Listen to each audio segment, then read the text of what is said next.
Então, boa noite a todos, sejam todos bem-vindos a mais uma quinta-feira de estudo das obras de André Luiz. Estamos dando continuidade à quinta obra, intitulada No Mundo Maior, e hoje iremos receber a nossa irmã Andréa Rosada, né, do Grupo Espírita Casa de Tiago, aqui de Petrópolis, nossa cidade co-irmã serrana, que irá nos agraciar com o seu estudo. Na harmonização, temos a nossa querida Rita Zambuja na harmonização, Yara Bastos na prece inicial e o Brígido na prece final. Rita, é com você, querida. Boa noite, do livro Minutos de Sabedoria, do Pastorino. Nem dei tempo, né, de vocês responderem. Na página 152. Para você subir na vida, 2 degraus existem de suma importância. São representados por 2 verbos, amar e servir.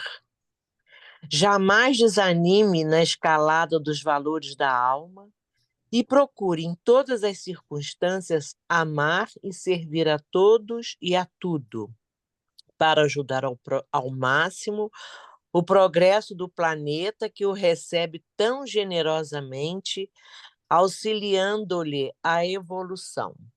Que assim seja.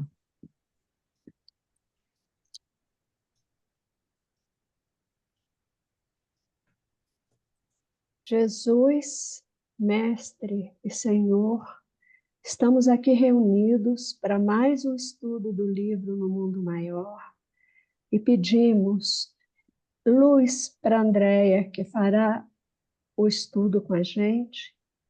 Pedimos que tudo que for estudado seja para a nossa evolução, para o nosso crescimento. E que assim seja, Senhor, graças a Deus. Obrigado, Yara. Obrigado, Rita. E reiterar o nosso boa noite àqueles que entraram logo depois do início na sala. Estamos recebendo a nossa irmã Andréa Rosada, do Grupo Espírita Casa de Tiago, em Petrópolis, que irá apresentar para a gente o capítulo 15, intitulado de Apelo Cristão, que as nossas mentes, os nossos corações estejam abertos para receber o conteúdo que nossa irmã trouxe para dividir conosco. Andréia, a palavra é sua, mesmo.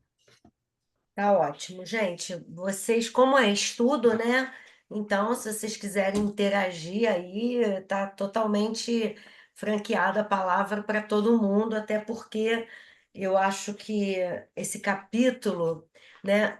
Eu estudando o capítulo, eu li esse livro há muitos anos.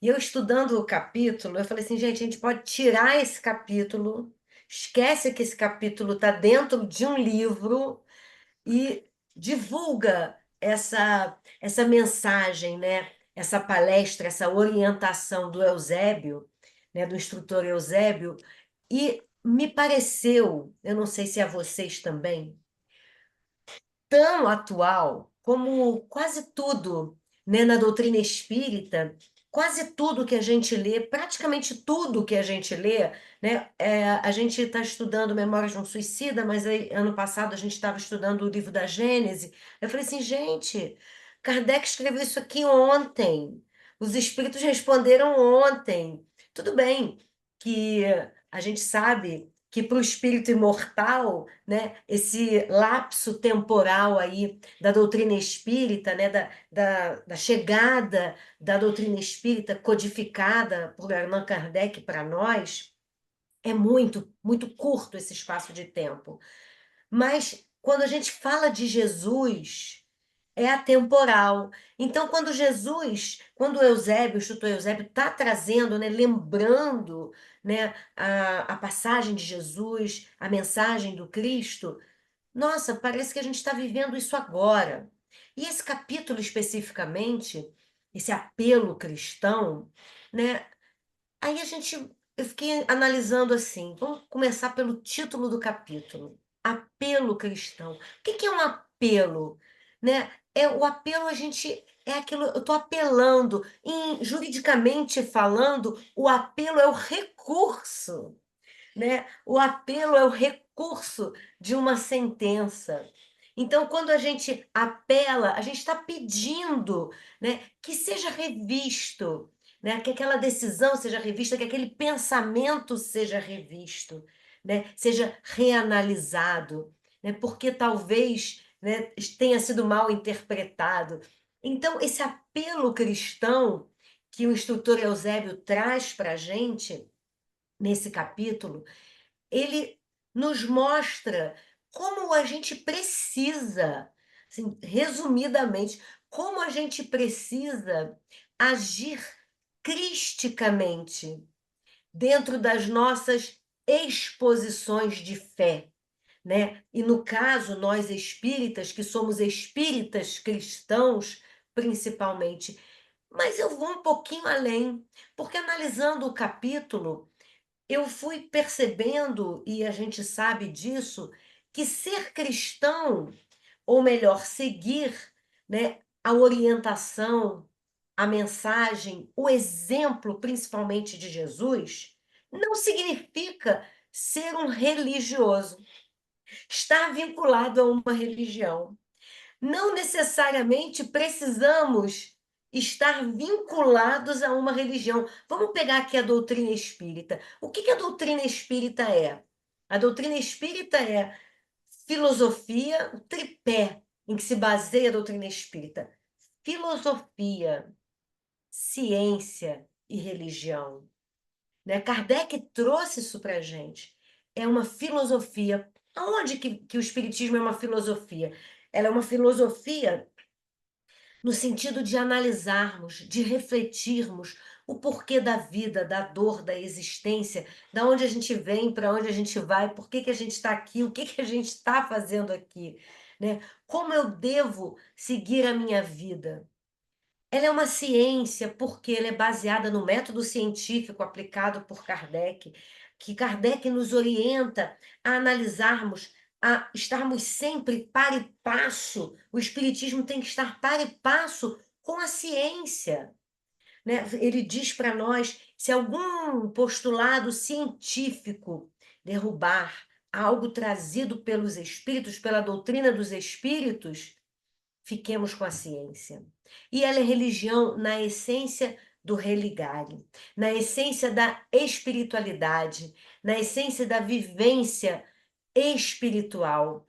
Então, nós vivemos o espiritismo realmente se nós estivermos baseando a nossa fé nesses três pilares, né? A nossa vida, a nossa existência. E aí vamos lá, vamos chegar aqui para o capítulo desse apelo cristão. O instrutor Eusébio faz um apelo, né? Uma súplica. Gente, vamos ser cristão de verdade, né? Então vamos lá, o capítulo começa, né, quando André Luiz estava terminando os estudos e ele ia, né, fazer uma incursão as cavernas do sofrimento. Só que antes disso, ele havia se preparado para isso, antes disso, ele é convidado para ouvir uma palavra do instrutor Eusébio. Quem é o Eusébio, gente? Quem é o Eusébio? O Eusébio é um espírito que recebe, ele é um instrutor de quem? Ele é um instrutor de espíritos encarnados que ele recebe estudantes do espiritualismo. Como é que ele recebe encarnados? E esse capítulo fala exatamente de uma palestra que ele dá para os encarnados, em desdobramento. Então, ele tem contato com espíritos encarnados, estudantes encarnados, que se candidatam ao serviço. Olha que interessante, serviços de vanguarda, serviços de espiritualização e também de desencarnados que recém-desencarnados, né, recém-libertos do corpo físico, com essa mesma identidade. Espíritos que estão se candidatando ao serviço de cristianizar. Aí vamos lá. É muito interessante porque aí naquela noite o Calderaro está explicando, né, que ele se dirigiria a algumas centenas de companheiros católicos romanos e protestantes das igrejas reformadas, ainda em trânsito nos serviços da esfera carnal. Então, ainda encarnados, né? E aí o André Luiz fica meio surpreso com aquilo, né? Por que que ele ia receber aqueles espíritos, né, católicos e protestantes? E Calderaro explica a André Luiz que aqueles espíritos especificamente encarnados eram irmãos menos dogmáticos. Aí eu vou trazer para vocês o quê? Menos dogmáticos, que estão fora da caixinha, que não estão dentro da caixinha. E isso é importante nós espíritas observarmos conosco. Porque a gente também não pode, como espírita, ficar dentro da caixinha. A gente precisa, o espiritismo cristão, ele é de reflexão, de análise. Kardec sempre nos convida à análise. Os espíritos que trabalharam na codificação, aqueles que seguiram, né, trazendo as mensagens por Chico Xavier, por Divaldo, por os livros de Dona Ivone Pereira, os livros da nossa querida Sueli Caldas Schubert, são livros que fazem com que a gente reflita. Gente, eu estou estudando, como falei aqui com vocês, estou dando, né, o curso do livro Memórias de um Suicida. E é um livro que cai assim, quebra um monte de paradigma. Se a gente estudar o céu e o inferno, a gente vê o quanto nós estamos ainda, nós espíritas, que estamos fazendo palestra, que estamos fazendo estudo, que estamos ouvindo, a gente está reproduzindo coisas que lá no livro O Céu e o Inferno está quebrando um monte de paradigma. O espírito não pode se comunicar logo que desencarna. Gente, lá no Céu e Inferno, o espírito acaba de desencarnar e se comunica. Então, da onde que a gente está tirando isso? Da falta de estudo, da falta de análise, da falta de reflexão. Por isso que a doutrina espírita nos convida ao estudo. Por isso que o estudo do livro No Mundo Maior e de todos os livros de André Luiz e das obras básicas, das obras posteriores, como a gente chama de complementares, é fundamental o estudo. Porque se a gente lê o livro Memórias de um Suicida, por exemplo, só lê, a gente vai ficar tão chocado lá com a parte do Vale dos Suicidas, que são os 2 primeiros capítulos do livro. O resto do livro inteiro fala, sabe de quê? Misericórdia. Então é isso que a gente precisa analisar, estudar. E aí por isso que ele convida esses católicos, esses protestantes que estão fora da caixinha. Ó, vem para cá, né? Convida esses espíritos para irem em desdobramento, ouvir as instruções do instrutor Eusébio. E aí ele fala que são irmãos menos dogmáticos e mais liberais, que em momentos de sono se tornam suscetíveis de nossa influência mais direta.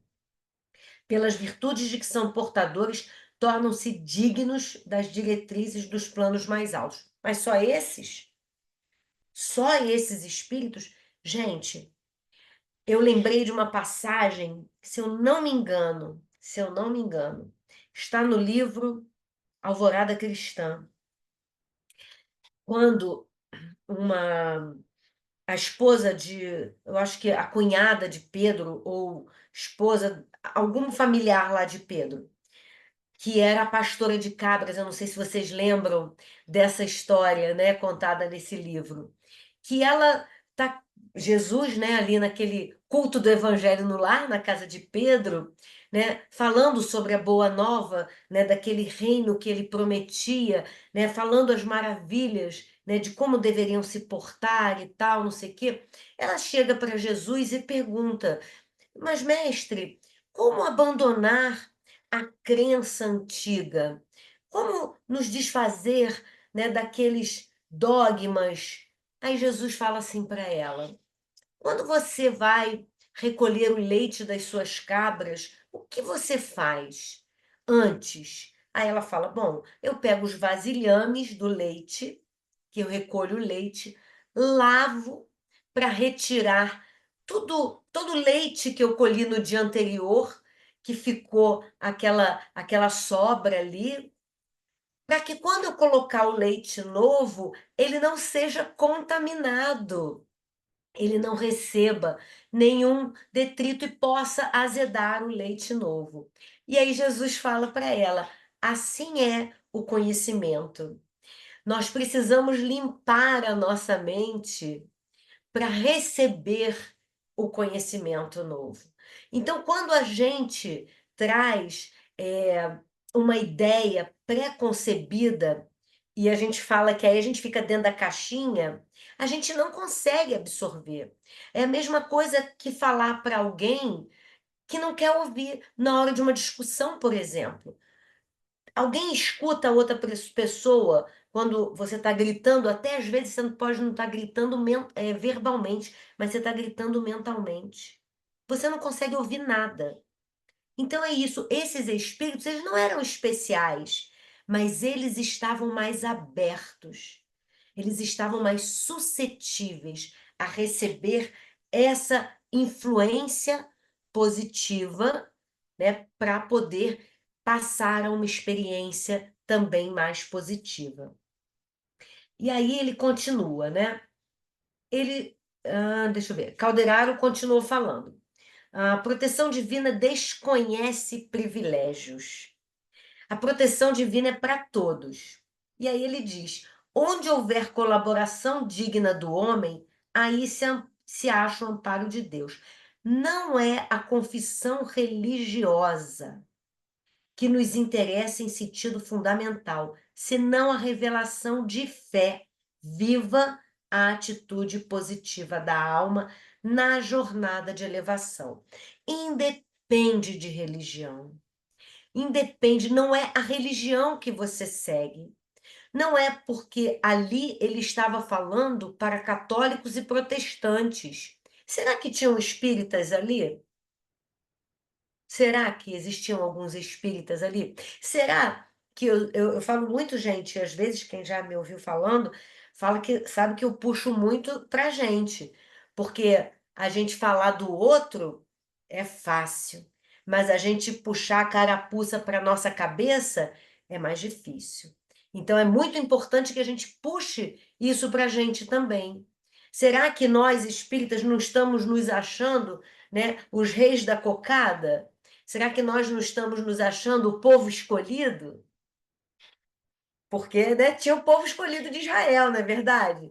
Tinha o povo escolhido dos nossos irmãos protestantes, que vão para o céu e a gente vai para o inferno, né? Ou a gente não vai para lugar nenhum. Será que nós estamos nos achando também o povo escolhido? Porque nós, afinal de contas, né, temos a fé raciocinada, nós, afinal de contas, temos as luzes do espiritismo, do cristianismo redivivo. Então, é importante a gente se colocar, né, na condição, né, de humildade, na condição de que há católicos, de que há protestantes, de que há budistas, de que há muçulmanos, de que há ateus e de que há materialistas, às vezes, muito melhores do que nós. Ah, André, você não pode estar falando isso para mim, não. Gente, eu não estou falando de vocês. Eu estou falando da gente de uma maneira geral, para a gente pensar. Quão mal a gente fala do nosso irmão de jornada? Quanta maledicência a gente joga por aí? Quanto a gente critica os nossos próprios irmãos espíritas?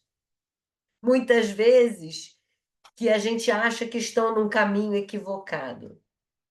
E que às vezes estão, e a gente não... É aquele negócio, né? A gente vê, né, o argueiro no olho do outro, mas não vê a trave no nosso. Então, essa confissão religiosa, na verdade, o que Calderaro está falando, que independe de religião, o amparo e a possibilidade de trabalho. Aí vamos lá. Então, a palestra do Eusébio, ela era dirigida a espíritos encarnados levados em desdobramento. E aí a gente vê a importância da nossa sintonia quando nós sabemos disso, mas é sempre bom a gente lembrar da sintonia mental de cada um de nós quando a gente vai deitar para dormir e o corpo descansar e a alma peregrinar. Por quê? Nós podemos peregrinar em trabalho, podemos peregrinar em estudo, podemos peregrinar ouvindo palestras, podemos fazer trabalhos mediúnicos quando estamos em desdobramento. Servir mediunicamente.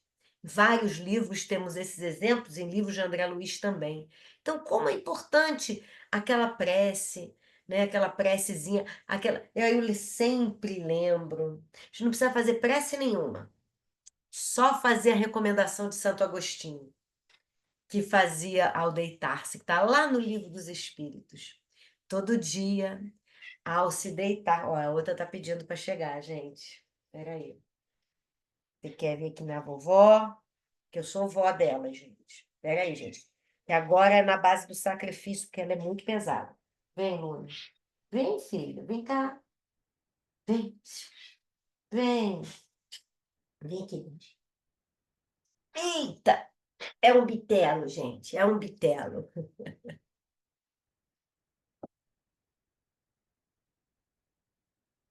Então, deixa eu voltar aqui ao meu raciocínio. Bom, a gente lembrar de que Santo Agostinho falou, todo dia ao deitar, passar em revista aquele dia e ver, eu fiz o bem que eu podia fazer? Eu prejudiquei alguém? Eu agi mal? Eu consegui manter a minha calma, a minha serenidade diante dos desafios do meu dia? E se eu identificar que eu errei, eu peço perdão mentalmente. Eu peço, quem sabe, se eu errei com alguém, a retificação durante o sono, quem sabe um encontro para eu poder pedir perdão durante o desdobramento, ou que eu possa me encontrar no dia seguinte com uma disposição melhor. Então, é muito importante nós termos, né, essa consciência de que nós precisamos, né? Não precisa fazer aquela prece enorme, né? Às vezes, eu falo que às vezes a gente está tão cansado que a gente deita fazendo a prece daquele versinho que a gente aprende quando é criança. Quando Deus me deito, quando Deus me levanto, com a graça de Deus e do Espírito Santo. Pá! E aí já apaga, né? Então, mas que faça isso. Não tem problema, mas já fez, já lembrou de Deus na hora de dormir, né? Mas seguir a recomendação de Santo Agostinho seria perfeito para nós. E aí ele segue. E aí me chamou a atenção aqui, quando ele fala que a compaixão de Jesus poderia ser medida pelo estado de evolução daqueles que o seguiam de perto. É importante, aí ele segue aqui, ó, para não nos esqueçamos que, acima de tudo, nos empenhamos numa obra educativa. Todos os setores do serviço espiritual reclamam a divina assistência. E aí, a gente lembra, ele está chegando lá para a reunião ainda, tá? Quem está falando com o André Luiz aqui é o Calderaro ainda, tá, gente? Aí vamos lá. Aí eu lembrei de a compaixão de Jesus poderia ser medida pelo estado de evolução daqueles que o seguiam de perto. No entanto, a gente lembra que Jesus foi o grande exemplo para nós de aceitação daquilo que era diferente, daquilo que não era aceito a seu tempo. Jesus pede água à mulher samaritana. E nós sabemos que os samaritanos, eles eram odiados, literalmente odiados pelos judeus. Jesus, ele conta para nós, quando é questionado pelos doutores da lei, a parábola do bom samaritano. Porque na parábola, o bom é o samaritano. Então Jesus demonstra, Paulo falou para os gentios, Jesus também. Jesus não escolheu os homens simples, acolheu, porque ele acolheu a mulher adúltera, não passou a mão na cabeça. Hoje em dia a gente falaria assim, não passou pano para ela, né? Mas ele falou para cada um que ali iria apedrejar aquela mulher, quem estiver isento de erros, atire a primeira pedra. Gente, quanta pedra a gente atira no nosso próximo e esquece que o nosso telhadinho é de vidro. Se não for de vidro nessa encarnação, não tenho dúvida que é de vidro da encarnação passada.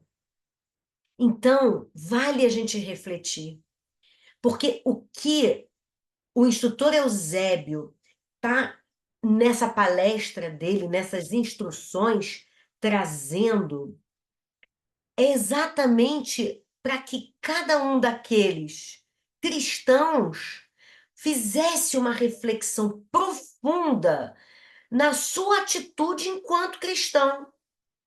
E aí, nesse momento, porque, beleza, eles não vão lembrar, né, exatamente. Mas aí a gente pensa assim, ué, mas se eles estavam em desdobramento, ouviram a preleção, a palestra do irmão Eusébio lá, eles vão voltar, vão esquecer. Não vão esquecer totalmente, porque ficou impregnado no espírito de cada um. Esses espíritos já eram suscetíveis, já estavam mais abertos. Então, sabe aqueles religiosos que saem da caixinha? Essas instruções elas estão sendo externadas nessas situações. Hoje a gente pode dar um exemplo, vários exemplos. O próprio Papa Francisco, que tem atitudes. Gente, ele é católico, ele é o Papa, mas ele tem atitudes diante de tudo que a gente já viu dentro da Igreja Católica que são diferentes. Ele não vai ser o super ultra revolucionário, mudar completamente a igreja. Não, mas ele já tem atitudes diferentes. Assim como nós vemos pastores evangélicos que têm atitudes diferentes, que aceitam, acolhem aqueles que não são aceitos dentro das suas igrejas, dentro dos seus templos de fé. Nós temos verdadeiros missionários dentro da própria Igreja Católica. Quem sabe se não são esses que estão lá ouvindo a palestra do instrutor Eusébio, né? No caso, no livro do instrutor Eusébio, mas quantas dessas não devem acontecer ainda hoje? Então, esses espíritos trazem essa ideia. E aí ele mostra aqui, né, que... vamos lá. Ele chega lá, André Luiz, na reunião agora e percebe que a reunião já estava rolando. E aí ele vê, né, que aqueles assistentes, aqueles, né, discípulos, vamos falar assim, né, que estavam ouvindo extasiados, percebendo a palestra, a instrução do Eusébio, né, com tão pasmados, mesmo até ele usa o termo pasmo indisfarçável a lhes alterar as fisionomias. Muitos ajoelhados sentiam-se repentinamente transportados ao paraíso. Imagina, né? Estavam num lugar, né, totalmente aprazível, belo, com uma vibração maravilhosa, ouvindo aquele espírito, sendo envolvidos por aquele espírito que estava nimbado de luz. E aí eles acharam que estavam no paraíso, porque a crença no paraíso.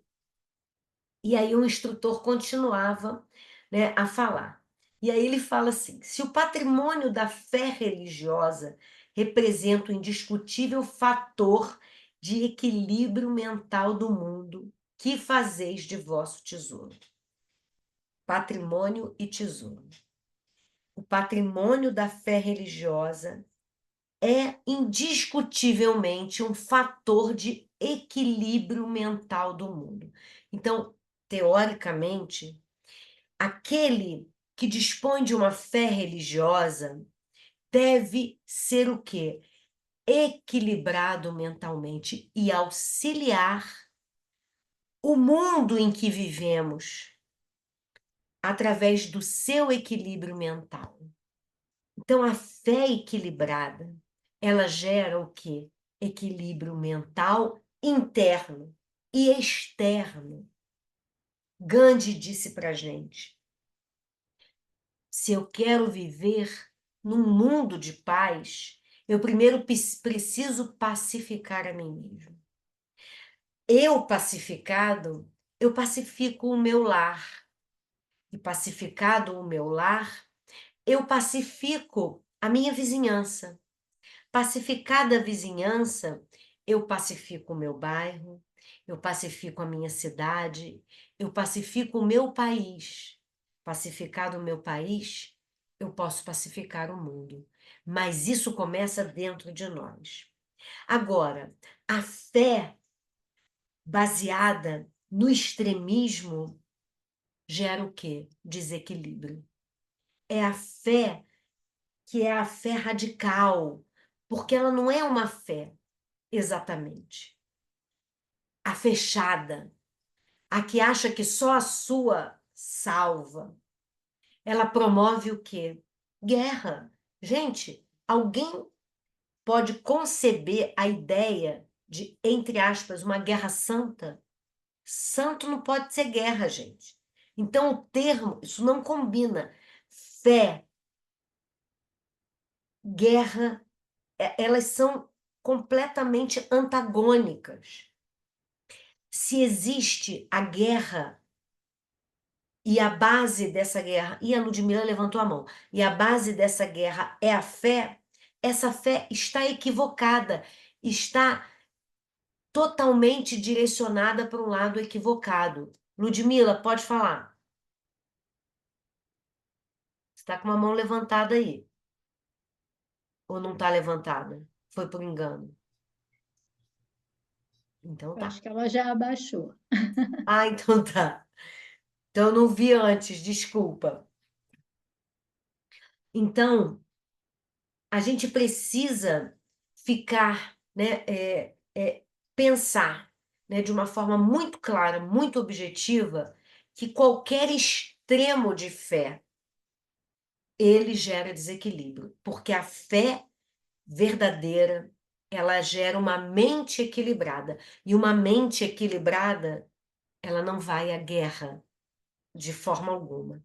Seja essa guerra externa com outro país, ou seja uma guerra de ideias. E aí ele continua aqui. Ser cristão outrora simbolizava a escolha da experiência mais nobre, com o dever de exemplificar o padrão de conduta consagrado pelo Mestre Divino. Então vamos lá. O padrão de conduta é o padrão do Cristo. É o padrão demonstrado por Jesus. Constituía ininterrupto combate ao mal com as armas do bem. Manifestação ativa do amor contra o ódio. Segurança de vitória da luz contra as sombras. Triunfo inconteste da paz construtiva sobre a discórdia derruidora. Gente, isso aqui está mais atual do que qualquer coisa. Por quê? Como eu vou querer promover o bem, a paz, se eu estou disseminando o ódio? o ódio contra o outro, porque eu acho que o outro não é digno porque ele não professa a mesma fé que eu. Vejam bem, o Eusébio estava falando para católicos e protestantes, e nós estamos aqui falando entre espíritas.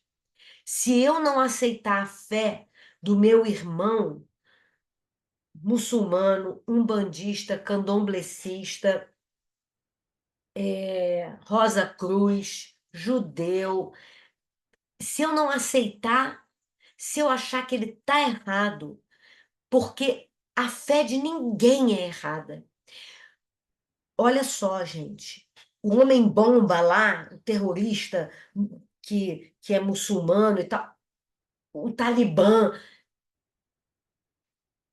ele não tá, ele tá, a visão dele, como ele diz aqui, a interpretação dele está equivocada. Porque não está escrito que eu tenho que ser contra o outro. A gente tem que promover a harmonia e não a guerra. Cada um escolhe o seu caminho. E o caminho certo é sempre o da harmonia, do respeito, da concórdia, do amor e da paz. Esse é o caminho certo.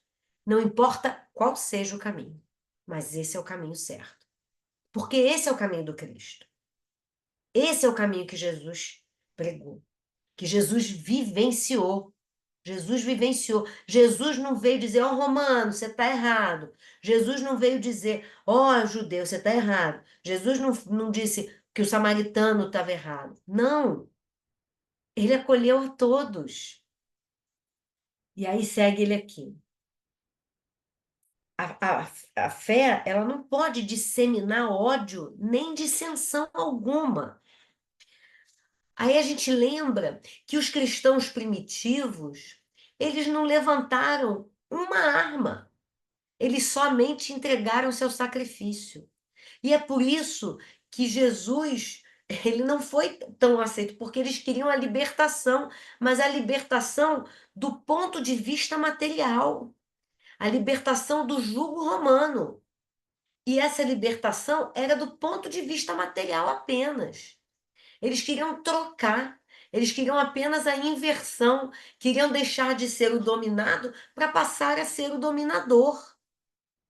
E é por isso que os verdadeiros seguidores de Jesus ali, aqueles que entenderam a mensagem de Jesus, eles iam ao sacrifício com muita tranquilidade, sem levantar armas, sem criar dissensões.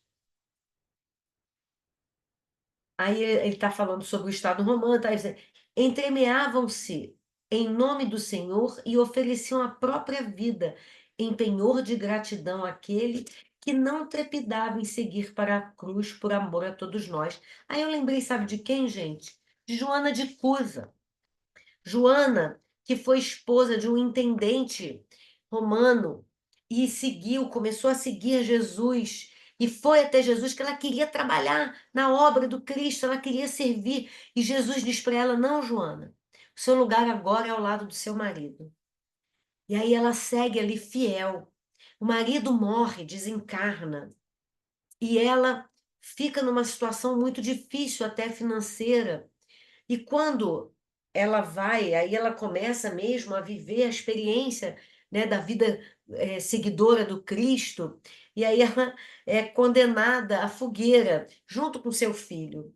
E o seguidor, e o romano que estava ali colocando ela na fogueira, né, na hora ele fala, abjura a tua fé. E ela disse que não. E o romano diz a ela, quem te ensinou a ser? E o filho dela queimando junto com ela, diz, tá lá, gente, essa passagem, essa mensagem é linda, linda. Tá lá no livro Primícias do Reino, Nas Pegadas do Mestre, num dos livros de Amélia Rodrigues, tá?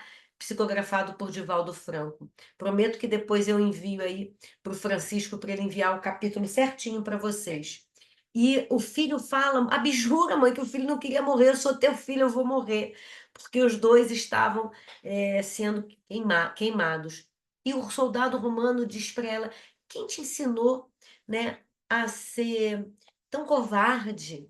E aí ela diz: o mesmo que me ensinou a perdoar e a amar, Jesus. Eu te perdoo e te amo como ele te amaria. Então, ela é um exemplo. Ela poderia abjurar, ela poderia por amor a seu filho.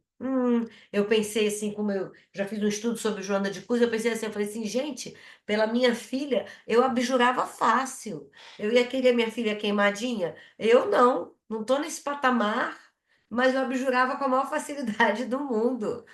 Se não fosse, ó, eu vou falar que eu não sei nem se eu não abjurava por mim mesma, tá?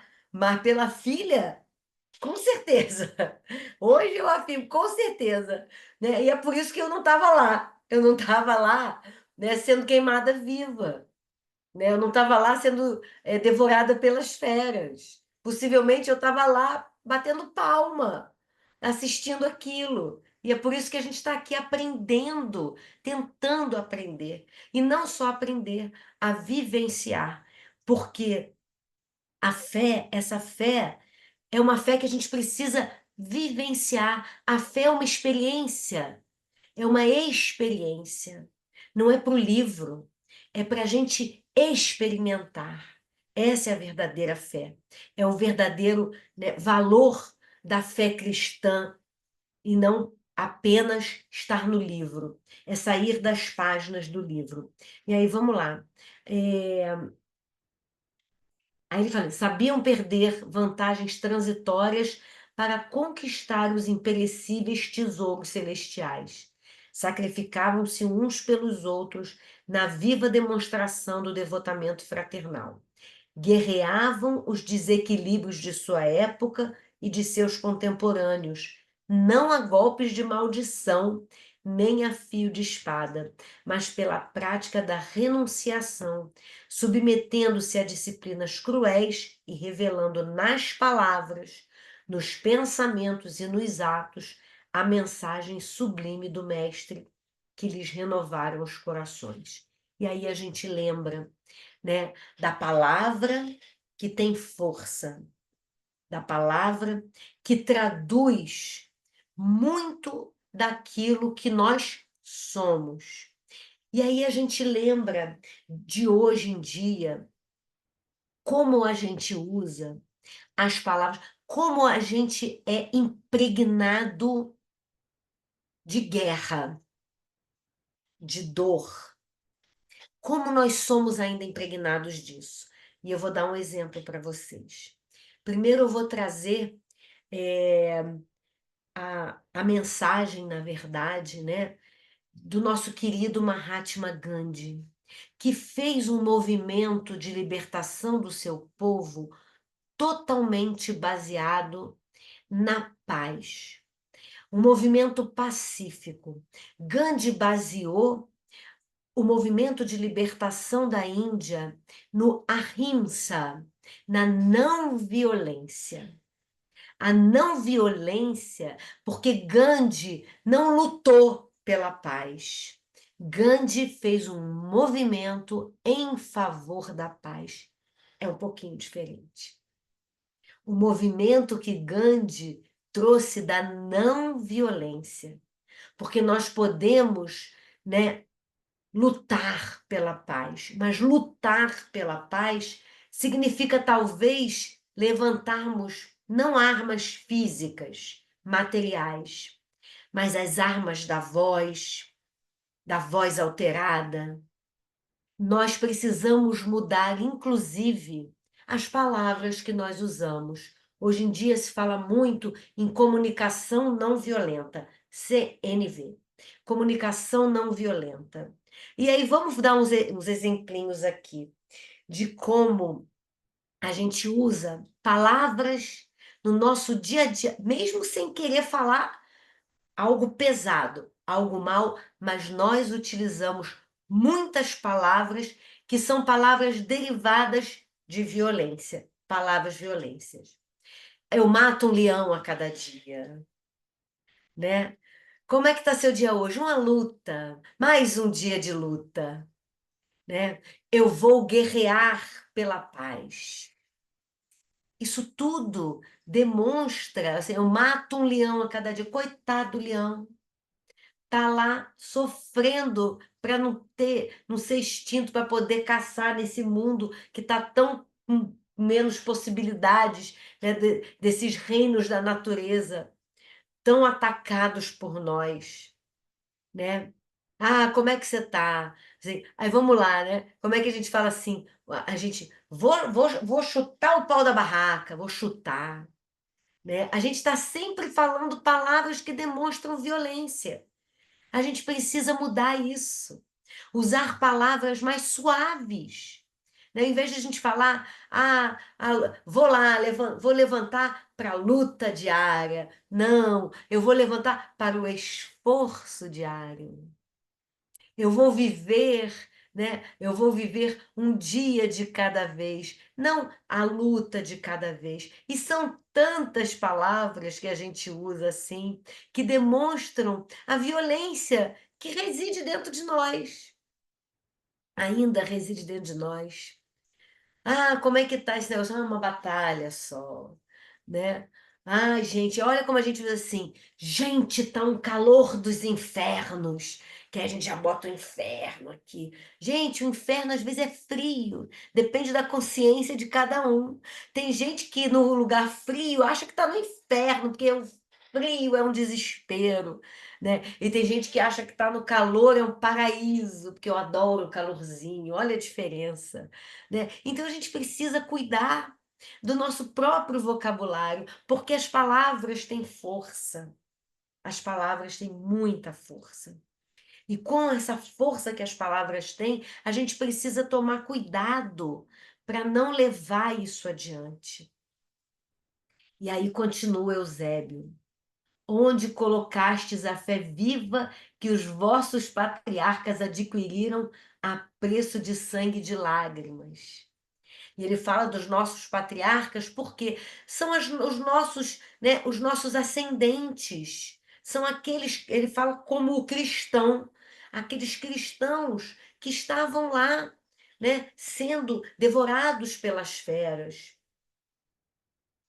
Construístes entre vós mesmos barreiras dificilmente transponíveis.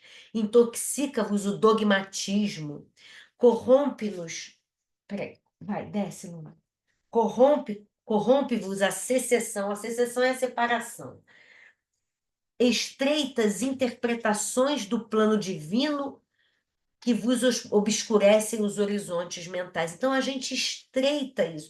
Gente, eu estou falando a gente porque ele estava falando para os cristãos. Então vamos nos colocar nesse lugar de espíritas cristãos e analisar como nós estamos vivendo, né, esse Cristo, esse cristianismo, como estamos nos comportando como espíritas cristãos. E segue ele. Proclamais nele a glória da paz e incentivais a guerra fratricida em que homens e instituições se trucidam reciprocamente. Gente, eu não vou falar de religião, eu vou falar de religioso. Qualquer religioso que promove palavra de ódio, que promove briga, discórdia, está equivocado. Qualquer religioso, seja ele de religião, a religião que for, cristão ou não, ele não está a pessoa, porque a religião, ela não tem nada a ver com o que a gente faz. Nós somos responsáveis individualmente pelo que nós fazemos com a nossa crença, com a nossa fé. E aí ele fala assim: esqueceste que o Verbo divino, em seus fundamentos, é sempre criador? Como admitir a redenção ao preço de simples palavras, a que nenhum significado objetivo emprestais pelas atitudes? E aí a gente lembra do apóstolo Tiago, que diz: a fé sem obras é morta. em uma de suas epístolas. Lembrando de que essa fé sem obras não é a obra da construção de um templo de pedra, mas é a obra da fé, a realização da fé em nós. Essa construção, essa obra, é a construção, é a edificação do reino de Deus em nós. Então, essa é a obra que nós precisamos edificar. Jesus fundou a religião do amor universal. Jesus, ele não veio destruir a lei. A lei que ele falava era a lei de Moisés. Ele criou a lei do amor universal, a religião do amor universal. Aceitar a tudo e a todos, sem julgamentos, com compreensão, com tolerância. Vamos lá. Tem que correr. O Evangelho, em suas bases, guarda a beleza do primeiro dia. Sofisma algum conseguiu empanar o brilho de amai-vos uns aos outros como eu vos amei. Quando Jesus fala amai-vos uns aos outros como eu vos amei, ele não está falando amai os católicos, amai os espíritas. Eu acho o máximo no Livro dos Espíritos, né? Porque os espíritos, em muitas respostas, ele fala assim, todos. O Paulo fala em uma de suas cartas, em tudo dai graças. É em tudo. Tudo é tudo. Tudo é tudo. Não é no que me interessa só. Tudo é tudo. E os espíritos, em muitas passagens, eles falam todos, sempre, é tudo. E Jesus, quando fala amai-vos uns aos outros como eu vos amei, ele amou alguém com alguma limitação? Com alguma condição? Nenhuma. Nenhuma. Então, quando ele fala isso, assim, como eu vos amei, porque eu amei a todos, Jesus amou a todos, indistintamente, sem impor condição alguma. Ó, eu vou te amar se você não errar mais. Porque a gente é assim. Eu vou te amar se você não errar mais. A gente acha, inclusive, que o nosso espírito protetor, que o nosso anjo protetor, guardião, como a gente quiser chamar, ele vai nos inspirar, cuidar da gente, se a gente fizer o que ele fala para a gente fazer. Senão ele abandona. Não, ele não abandona. A gente é que não ouve. E a gente que às vezes não escolhe fazer o que ele nos inspira. Porque o nosso espírito guardião, ele nos inspira, mas quem faz é a gente. As escolhas são nossas. Ele é guardião, mas ele não determina que a gente faça. A gente escolhe. Ele protege, nos inspirando, mas a escolha é nossa. O caminho, quem trilha somos nós. As pegadas, quem deixa no chão, somos nós. E aí, essa mensagem dele é de todos, né?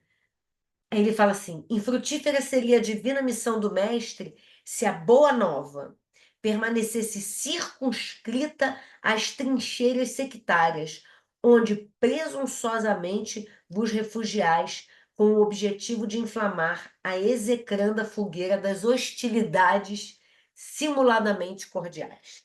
Então ele está falando, né, para aqueles espíritos que estavam ouvindo o instrutor. Ele está falando, o que Jesus fez teria sido totalmente infrutífero se ele tivesse falado somente, né, para um grupo restrito. Não, ide e pregai. Ele falou para os discípulos. Ide e pregai para todos.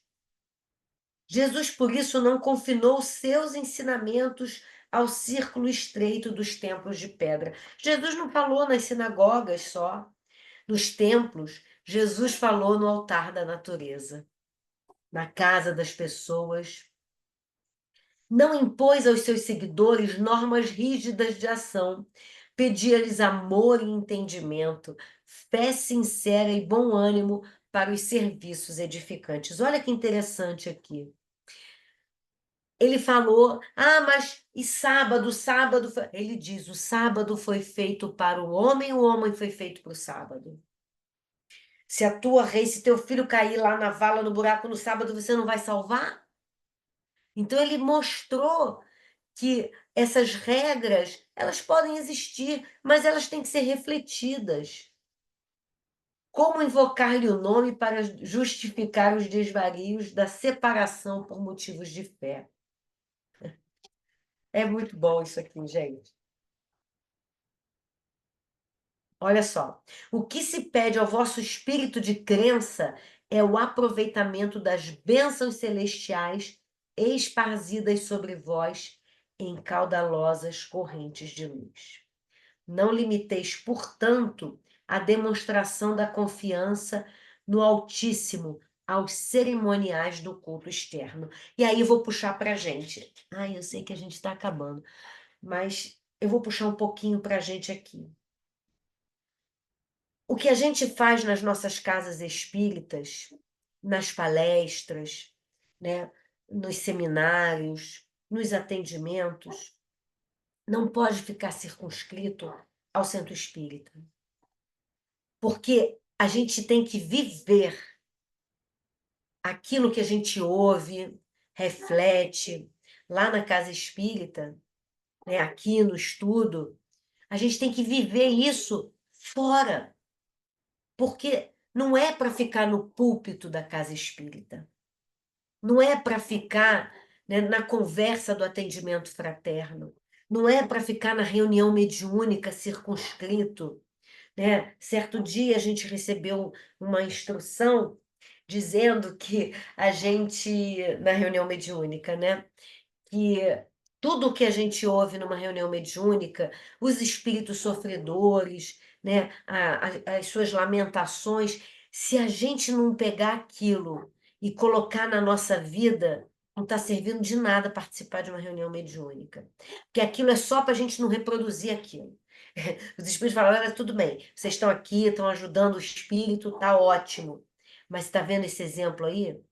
É para você não fazer igual. Porque se você não seguir, não fizer isso, não tiver isso como exemplo na sua vida, não vai servir de nada isso aqui. Porque você acha que você está aqui para ajudar? Não, você está aqui para aprender a não repetir aquilo, aquela mágoa que foi guardada, né? Aquele ódio, né? Aquele apego. Então, é para a gente não repetir isso, não reproduzir. Amando e socorrendo, crendo e agindo, Jesus amparou a mente desequilibrada do mundo greco-romano, infundindo-lhe vida nova em favor da humanidade mais feliz. E ele segue. Ai, meu Deus, está acabando. Deixa eu finalizar aqui, então. Isso aqui é para a gente ler isso aqui, a gente devia ler uma vez por semana esse capítulo, tá, gente? Instrução do irmão Eusébio, é dever de casa ler uma vez por semana. Eu vou levar isso aqui lá pro grupo, tá? A gente lê uma vez por semana. E aí ele finaliza assim: depois que ele acabou a preleção, né, os espíritos, né, voltaram, mas eles não se afastaram, achei o máximo, não se afastaram animados e otimistas, porque muitos deles, compreendendo talvez com mais clareza, fora do veículo denso da experiência física, os erros da crença transviada, se retiravam cabisbaixos, soluçando. Então, se a gente for chamado a uma preleção com o irmão Eusébio, que a gente possa retornar otimista, de que pelo menos nós não estamos sendo esses cristãos que estão só falando da doutrina espírita, só levando as maravilhas do cristianismo redivivo, mas com a consciência mais tranquila de que nós estamos sendo aqueles espíritas que estão descritos lá no livro dos Espíritos, que o verdadeiro espírita é aquele que é reconhecido pela sua transformação moral e que empreende esforços para vencer suas más tendências. E aí, assim, eu sei que eu cheguei a hora, eu tinha separado um poeminha aqui tão fofo, do Casimiro Cunha. Eu posso, chefe? Cadê o chefe aqui da gente? Pode, Posso? pode, Então tá bom. pode. Então eu vou ler, porque nós somos aqui um grupo reunidos que somos cristãos, mas que somos espíritas. Então eu trago aqui um poema de Casimiro Cunha, que está no livro Parnaso de Além Túmulo. Espiritismo. Espiritismo é uma luz gloriosa, divina e forte, que clareia toda a vida e ilumina além da morte. É uma fonte generosa de compreensão compassiva, derramando em toda parte o conforto da água viva. É o templo da caridade em que a virtude oficia e onde a bênção da bondade é flor de eterna alegria. É árvore verde farta nos caminhos da esperança, toda aberta em flor e fruto de verdade e de bonança. É a claridade bendita do bem que aniquila o mal, o chamamento sublime da vida espiritual. Se buscas o espiritismo, norteia-te em tua luz. Espiritismo é uma escola e o mestre amado é Jesus. Muito obrigada. Se alguém tiver alguma pergunta, alguma colocação, se a gente ainda tiver aí um minutinho para trocar alguma coisa, uma Nós observação. que agradecemos, Andréa, pelas suas reflexões, né, que você trouxe para nós. Eu não sei, Chico quer fazer alguma colocação, Chico? Fernandinho, André falou tudo, lacrou, só agradecimento.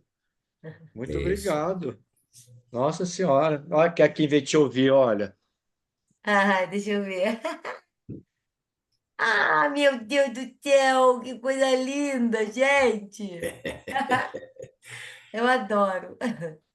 Então, André, nós que agradecemos a você. Fica o convite já para vir falar na casa, né? O Chico vai ficar em contato com você e que você continue, né, na sua divulgação, leve um abraço fraterno para todo o pessoal da casa de Tiago, né, para que você possa também continuar conosco. Nós iremos até a vida continua, estudar as 13 obras. Então, o Chico vai estar sempre em contato Andréia, também.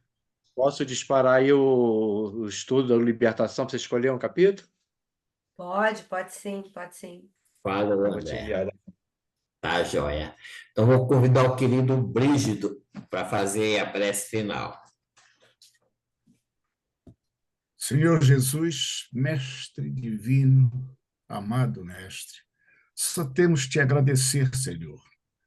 Quanto conhecimento, quantos ensinamentos trazidos por nossa irmã Andréa para a nossa reflexão. Que os bons espíritos, que seu mentor cada vez mais a intuam para que ela possa, estudando, trazer sempre para nós aquilo que ela está disposta sempre a fazer. Muito obrigado por tudo, Senhor Jesus. Que a tua misericórdia esteja sempre presente em todos os lugares. Onde estiver uma pessoa na sarjeta, nos abrigos, nos asilos, onde a tua puder estar presente, socorrendo esta alma necessitada, que ela seja socorrida. Aumenta a nossa fé para que possamos cada vez mais sermos homens de bem, para que possamos cada vez mais divulgar a sua doutrina, possamos cada vez mais amar o nosso próximo, exercer a nossa bondade, a nossa caridade, podermos ver os nossos irmãos, os teus irmãos, como tu os vês, com amor, com caridade, com compaixão. Possamos cada vez mais sermos filhos do nosso Pai maior, aquele que sempre nos olha e não deixa nenhum desamparado. Amor sempre está do nosso lado.